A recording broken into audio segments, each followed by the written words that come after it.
Hermanos, que la paz de Dios sea con cada uno de ustedes. Pues obviamente ahorita estoy bien contento, ¿verdad? Porque aquí mi hija y mi yerno están aquí, y sobre todo mi nieto Desmond. Estamos bien contentos. Welcome, welcome. Qué bueno que están aquí ahorita porque ayer celebraron el segundo cumpleaños de Desmond. Entonces estamos bien contentos, bien agradecidos. Entonces, hermanos y amigos, ¿verdad? Es bien importante ver cómo la vez pasada, ¿se acuerdan que estábamos hablando acerca de cómo Jesús es Dios y es con Dios? Eso lo mencionamos la vez pasada. Y el día de hoy nos vamos a concentrar en ver tres razones u objetivos de su encarnación. Es decir, porque tal vez uno pensaría, bueno, ya sabemos que Jesús es Dios y es con Dios, ¿verdad? Pero ¿por qué tuvo que encarnar, verdad? ¿Por qué tuvo que hacerse carne como nosotros, ¿no? Entonces, el título es, ¿verdad? ¿Por qué vino Cristo al mundo? ¿Por qué vino Cristo al mundo? Ahora, ustedes saben que como hay muchas personas que celebran en diciembre, ¿verdad? Eso de que su nacimiento, ¿no? Su encarnación, pero en realidad vendría siendo como en lo que es la fiesta de los tabernáculos. Y la fiesta de los tabernáculos, porque es cuando Jesús dice que Dios iba a tabernaculizar con nosotros, habitar entre nosotros. Entonces, así como las otras dos fiestas judías, se celebra otras cosas que se cumplieron. Entonces, en este caso, y en esta fecha, o sea, desde el 2024, viene siendo como de octubre 16 al 24, o algo así cuando se celebra esa fiesta. Pero si pueden ir conmigo a Lucas 19:10, Lucas capítulo 19:10, ahí se puede decir cuál es en pocas palabras, ¿verdad? La razón por la cual Él vino al mundo, ¿verdad? Entonces, en Lucas 19:10 dice lo siguiente, Lucas 19:10. Dice, porque el Hijo del Hombre vino a buscar y a salvar lo que se había perdido, ¿verdad? Entonces, interesantemente, ¿verdad? Para poder salvar a la humanidad, Dios mismo le preparó cuerpo para que pudiera cumplir varios objetivos. Entonces lo puse en tres objetivos. Entonces el número uno era comunicarnos su voluntad como nunca lo había hecho antes. Comunicarnos su voluntad como nunca lo había hecho antes. Ahora ustedes saben que como antes de que Cristo viniera, en la era mosaica, al que más tenían que respetar de todos era ¿quién? Era Moisés, ¿verdad? Entonces, si pueden ir conmigo ahí en números, ahí está, Génesis, Éxodo, Levítico, números. Entonces, ahí en números, capítulo 12, versículos 5 al 8, ahí se nos muestra dentro de una historia, de un relato en donde Dios habla, ¿verdad? Y dice cómo se debe de ver a Moisés en aquel entonces. Entonces, números 12, 5 al 8, que dice, entonces Jehová descendió en la columna de la nube y se puso a la puerta del tabernáculo y llamó a Aarón y a María y salieron ambos. Y él les dijo, oíd ahora mis palabras. Ahora aquí es Dios el que está hablando con ellos, ¿no? Cuando hay entre vosotros profeta de Jehová, le apareceré en visión, en sueños, y hablaré con él. No así mi siervo Moisés, que es fiel en toda mi casa. Cara a cara hablaré con él y claramente, y no por figuras, y verá la apariencia de Jehová. ¿Por qué, pues, no tuvisteis temor de hablar contra mi siervo Moisés? Entonces, en el contexto ustedes pueden ver, pero porque era lo que lo estaban criticando, ¿verdad? Por algo que nada que ver. Entonces uno puede ver cómo ahí hasta Dios mismo dice, o sea, bien diferente a todos los demás profetas, a Moisés, ¿verdad? Moisés era en aquel entonces, en la era mosaica, ¿verdad? El líder a seguir, ¿no? En aquel entonces. Pero una vez que Jesús vino al mundo, como uno de nosotros, ¿verdad? Nos pudo comunicar mucho más. Entonces, si pueden ir conmigo ahora a Hebreos, capítulo 1, versículo 1 al 3.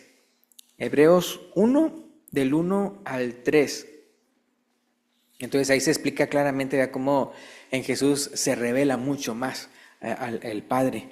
Entonces Hebreos capítulo 1, 1 al 3 dice, Dios habiendo hablado muchas maneras y muchas veces y de muchas maneras, otro tiempo, a los padres por los profetas, dice, en estos postreros días nos ha hablado por el Hijo, ¿verdad?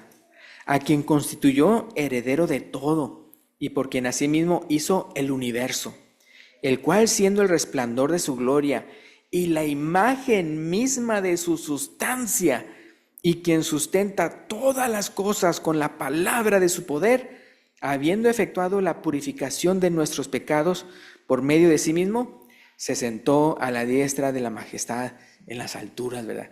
Pero uno puede ver, ¿verdad?, cómo, o sea, ahora con el Hijo se iba a revelar mucho más la voluntad de Dios. Ahora, si pueden ir conmigo ahora a Mateo capítulo 17, versículo 4 al 6. Y aquí otra vez, vea, se va a ver cómo, a diferencia de Elías o de Moisés, a quien hay que escuchar, ¿verdad?, es a Jesús. Entonces, Mateo capítulo 17, versículo 4 al 6. Mateo 17, 4 al 6. Entonces Pedro dijo a Jesús: Señor, bueno es para nosotros que estemos aquí. Si quieres, hagamos aquí 3 enramadas, una para ti, otra para Moisés y otra para Elías. Versículo 5. Mientras él aún hablaba, una nube de luz los cubrió. Y aquí una voz desde la nube que decía: Este es mi Hijo amado, en quien tengo complacencia. A él oíd. Al oír esto, los discípulos se postraron sobre sus rostros y tuvieron gran temor, ¿verdad? Entonces uno puede ver ya ahora, ¿verdad? No, yo no voy a escuchar a Elías, no voy a escuchar a Moisés, sino a Jesús, ¿verdad? Acuérdense que Juan lo describe como que él es el único que tiene, bueno, Pedro también lo menciona, palabras de vida eterna, ¿no? Entonces Juan capítulo 1, ahora yendo al Evangelio de Juan, Mateo, Marcos, Lucas, Juan, voy a leer 4 diferentes versículos de ahí. En Juan capítulo 1, acuérdense que la vez pasada vimos Juan 1:1, ¿se acuerdan? Entonces Juan, ese es el primer versículo que vamos a ver ahí en Juan capítulo 1, el versículo 1, que dice: en el principio era el verbo, y el verbo era con Dios, y el verbo era Dios, ¿verdad? Y luego fíjense lo que dice el versículo 14, y aquel verbo fue hecho carne, dice, y habitó entre nosotros, y vimos su gloria como del unigénito del Padre, lleno de gracia y de verdad. Ahora, para que veamos el contraste ahora, por decirlo así, en un solo versículo, cuando uno se queda pensando, bueno, entonces, ¿qué de Antiguo y Nuevo Testamento? No, ¿o qué de Moisés y Jesús? Bueno, en un solo enunciado lo dice el versículo 17, ahí mismo el capítulo 1, versículo 17. Pues la ley, por medio de Moisés, fue dada, pero la gracia y la verdad vinieron por medio de Jesucristo. ¿Qué prefieren ustedes, la ley o la gracia y la verdad? Pues la gracia y la verdad. Y luego el versículo 18, el que sigue, versículo 18, dice: a Dios nadie le vio jamás. El unigénito Hijo que está en el seno del Padre, Él le ha dado a conocer. Entonces sí quiero aclarar algo, vea, por lo que leímos en la otra cita, ahí en Números, de eso de verlo que Moisés cara a cara.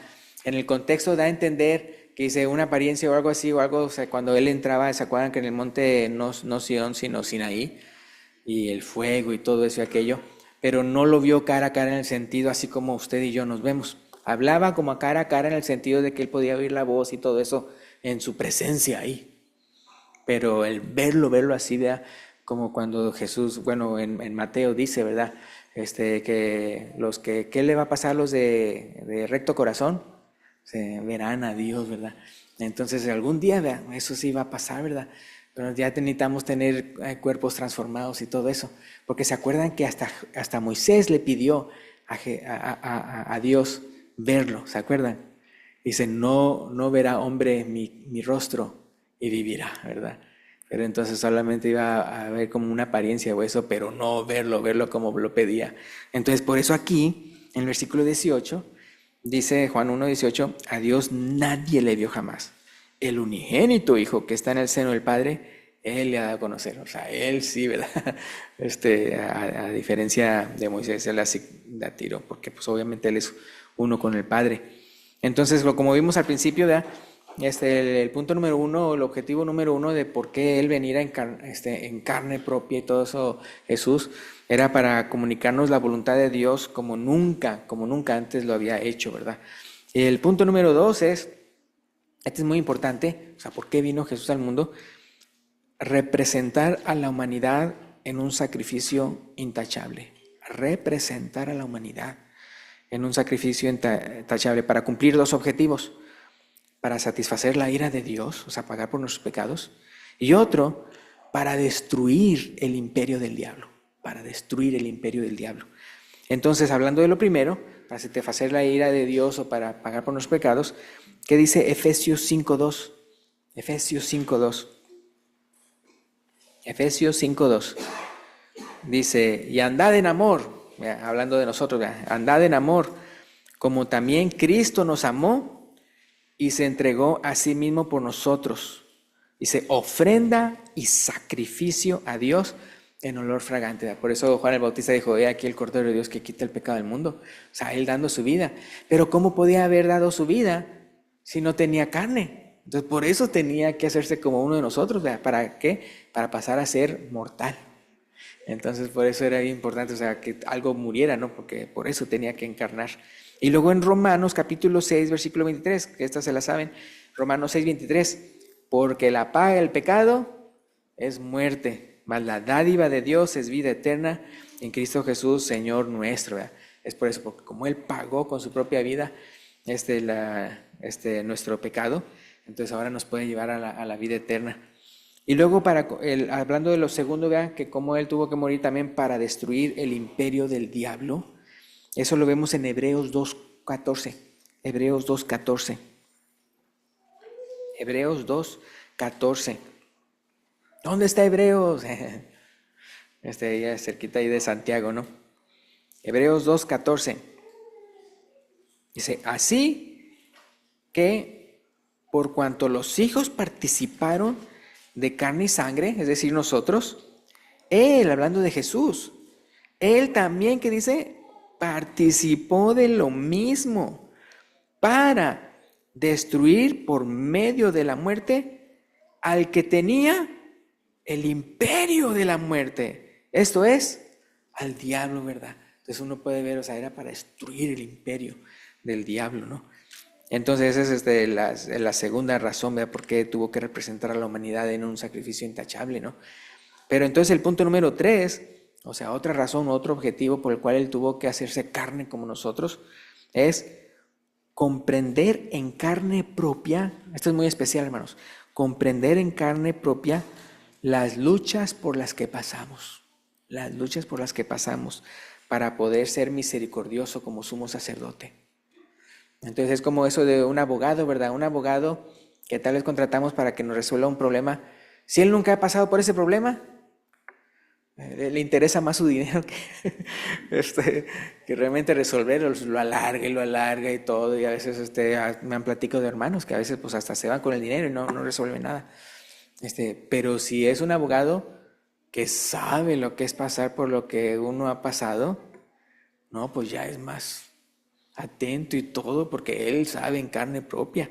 Entonces, por eso aquí el tercer punto es comprender en carne propia las luchas por las que pasamos para poder ser un misericordioso sumo sacerdote. Entonces, ahí que estamos en Hebreos 2, vamos a ver ahí, Hebreos capítulo 2, versículo 17 y 18. Hebreos 2, 17 y 18. Dice, hablando de Jesús, por lo cual debía ser en todo semejante a sus hermanos, para venir a ser misericordioso y fiel sumo sacerdote en lo que a Dios se refiere, para expiar los pecados del pueblo, ¿verdad? Entonces Él tenía que sufrir lo mismo para realmente serlo. Es como el caso en el Antiguo Testamento. ¿Quién era el sumo sacerdote? ¿Se acuerdan? Era Aarón, ¿verdad? Y luego su descendencia, ¿no? Entonces, pues él era carne propia, igual que nosotros, ¿no? Y todo eso y aquello, ¿verdad? Entonces él podía, cuando iba al lugar santísimo, pues representar bien al pueblo de Dios, ¿verdad? Porque él, o sea, sabía lo que era estar y todo. Entonces ya Jesús encarnado, sufrir igualito que nosotros, ¿no? Y todas las cosas, o sea, como nosotros. Y hasta, dice la Biblia que hasta padeció siendo tentado, pero sin pecado, o sea, no pecó. Entonces, dice el versículo 18, pues en cuanto Él mismo padeció siendo tentado, es poderoso para socorrer a los que son tentados. Hermanos, ¿usted ha sido tentado? Pues sí, ¿verdad? O sea, ¿quién no, verdad? Todos hemos sido tentados. Mire lo que dice aquí. Él es poderoso para socorrerlo a usted. Porque entonces Él sabe hasta lo que se siente y todo eso, porque Él también tenía una carne como la de usted, ¿no? Nada más que nunca le dijo sí al pecado. Y luego mismo en Hebreos, pero capítulo 4, Hebreos 4, 15, 16. Hebreos 4, 15 y 16. Dice, porque no tenemos un sumo sacerdote que no pueda compadecerse de nuestras debilidades, sino uno que fue tentado en todo según nuestra semejanza, pero sin pecado. ¿Sí se fijan? O sea, Él mismo puede compadecerse de nosotros porque Él mismo sintió en carne propia el ser tentado. Y dice el versículo 16, continuando el versículo 16. Entonces, ¿qué tenemos que hacer? Ya comprendiendo, por un lado la grandeza de Él, pero por otro lado el hecho de que Él sí me comprende. Dice, acerquémonos pues confiadamente al trono de la gracia para alcanzar misericordia y hallar gracia para el oportuno socorro. Para el oportuno socorro. Bien importante, hermanos, esto.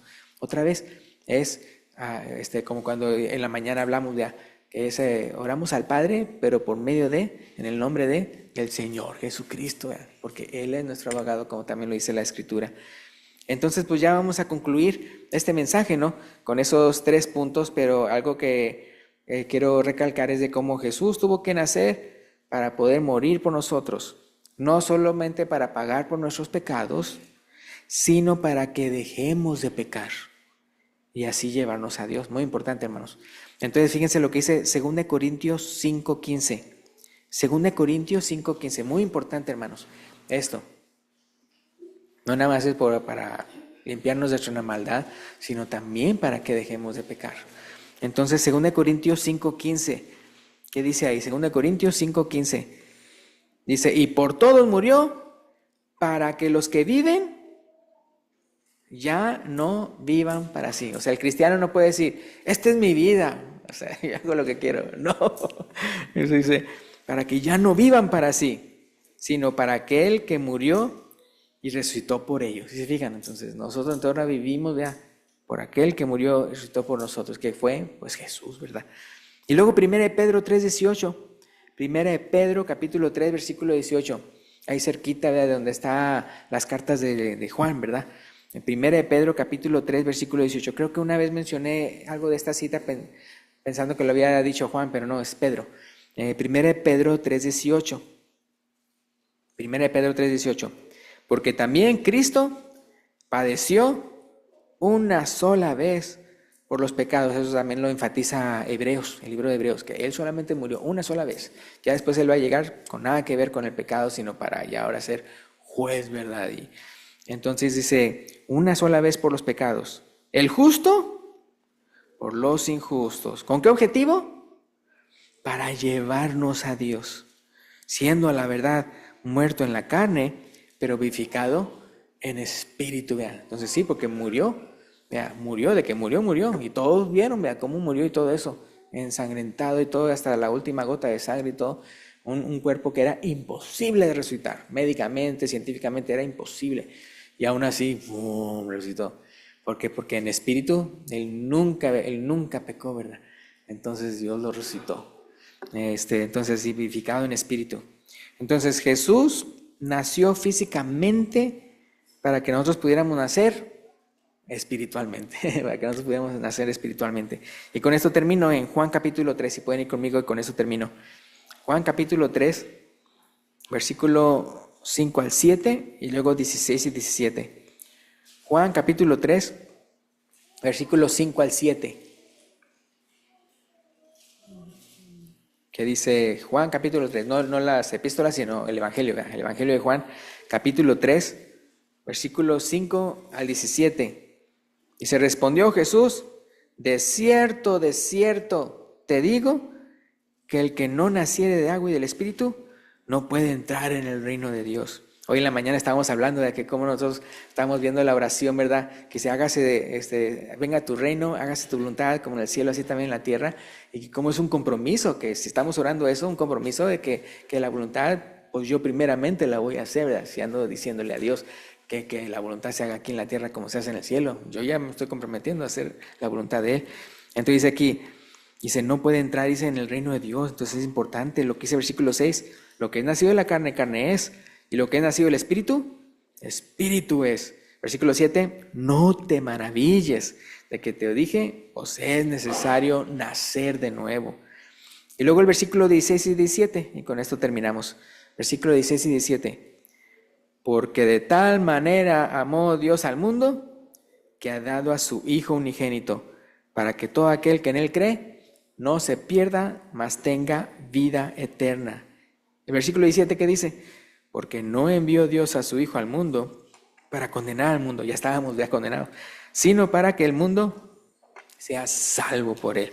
En la mañana estábamos hablando de eso, ¿no? Acerca de cómo ahorita estamos en el periodo de la gracia, y aquí está, por ejemplo, así la tierra como si fuera así un reino de maldad, y luego aquí está el reino de Dios, y luego cómo envió como embajador a su Hijo, primero pues para él poder hacer las chances de que hubiera el periodo de la gracia, para morir por nosotros, y después de eso nos convierte a nosotros ¿en qué? En embajadores del reino celestial. Entonces cada uno de nosotros somos embajadores ¿ya? Del reino celestial, diciéndolo a los del reino de las tinieblas, hey, conviértanse, que se acuerdan que dice, os rogamos, reconciliaos con Dios, ¿verdad? Ya Él hizo la manera de reconciliarnos, que es a través de Jesús, pero ahora la cosa es de que ahora tú, ¿verdad? Tú voluntariamente pásate al reino celestial, porque si no, tarde o temprano ese periodo de la gracia, a donde los reinos se ponen de acuerdo y, ok, papas, en vez de eso, pues va a venir algún día y esa es la segunda venida, ¿no? Del Señor, cuando entonces ahora sí, a hacer completamente de su voluntad, con regir y vara de hierro y a darle a cada quien su merecido, ¿verdad? Entonces yo creo por eso les decía en la mañana diciendo, wow, en ese momento, los que hemos sido salvos, ¿verdad? Por la gracia de Él, vamos a decir, wow, es increíble, o sea, gracias a Dios, vea que me hice del lado, del reino celestial. Por eso de que en la palabra de Dios hasta dice que hasta el séptimo de Adán, imagínense el séptimo de Adán, Enoc, también profetizó acerca de cómo el Señor vendría con sus decenas de millares, ¿verdad? Entonces algún día va a pasar eso, hermano, no sabemos cuándo, vea.